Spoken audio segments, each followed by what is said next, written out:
বিসমিল্লাহির রহমানির রহিম।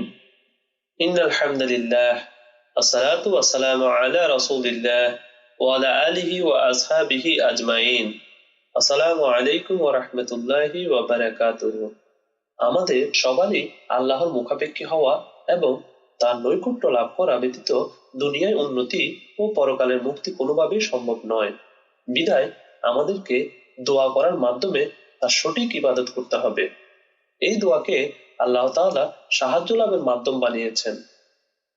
দোয়া শব্দের অর্থ আল্লাহকে ডাকা, কিছু চাওয়া, প্রার্থনা করা, অর্থাৎ বিনয়ের সঙ্গে মহান আল্লাহর কাছে কল্যাণ ও উপকার লাভের উদ্দেশ্যে এবং ক্ষতি ও অপকার থেকে বেঁচে থাকার জন্য প্রার্থনা করাই হলো দোয়া। সর্বাবস্থায় যারা মহান আল্লাহর কাছে দোয়া করেন, আল্লাহ তাদের ভালোবাসেন। কোরআনে বর্ণিত দোয়ার বিভিন্ন অর্থগুলো হলো: দোয়া অর্থ ডাকা। আল্লাহ তাআলা বলেন, وقال ربكم ادعوني أستجب لكم তোমরা আমাকে ডাকো, আমি তোমাদের ডাকে সাড়া দেব। সূরা মুমিন আয়াত 7। দোয়া অর্থ ইবাদত করা। আল্লাহ তাআলা বলেন,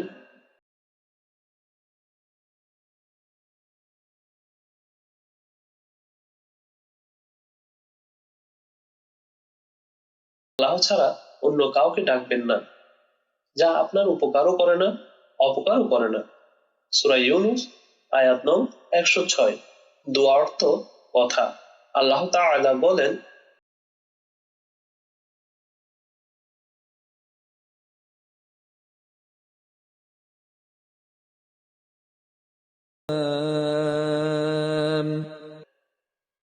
সেখানে তাদের কথা হবে, হে আল্লাহ, আপনি পবিত্র, আর তাদের অভিবাদন হবে সালাম। সূরা ইউনূস আয়াত নং 10। দোয়া অর্থ আহ্বান করা। আল্লাহ তাআলা বলেন, يوم يدعوكم فتستجيبون بحمده যেদিন তিনি তোমাদেরকে আহ্বান করবেন এবং তোমরা প্রশংসার সাথে তার আহ্বানে সাড়া দিবে। দোয়া অর্থ প্রশংসা সহকারে ডাকা। আল্লাহ তাআলা বলেন, قل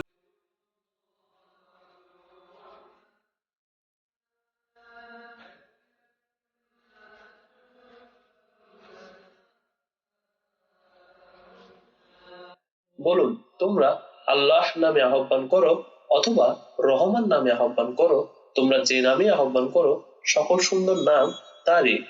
সূরা বনী ইসরাইল আয়াত নং 110। দোয়ায়ের ফজিলত সমূহ। আল কুরআন ও হাদিসে দোয়ায়ের বিভিন্ন প্রকার ফজিলতের কথা বর্ণিত হয়েছে। আল্লাহ তাআলা বলেন,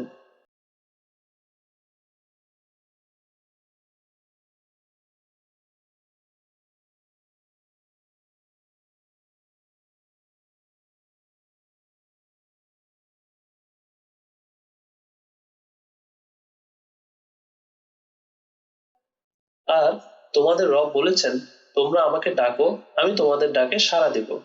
নিশ্চয়ই যারা অহংকার বশে আমার ইবাদত থেকে বিমুখ থাকে, তারা অচিরেই জাহান্নামে প্রবেশ করবে, লাঞ্ছিত হবে।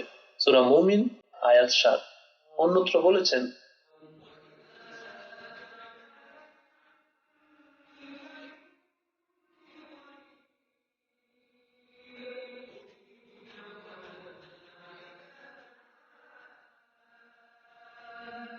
আর আমার দাসগণ যখন আমার সম্বন্ধে আপনাকে জিজ্ঞেস করে, তখন আপনি বলুন, নিশ্চয় আমি অতি নিকটে। সূরা বাকারা আয়াত নং 186।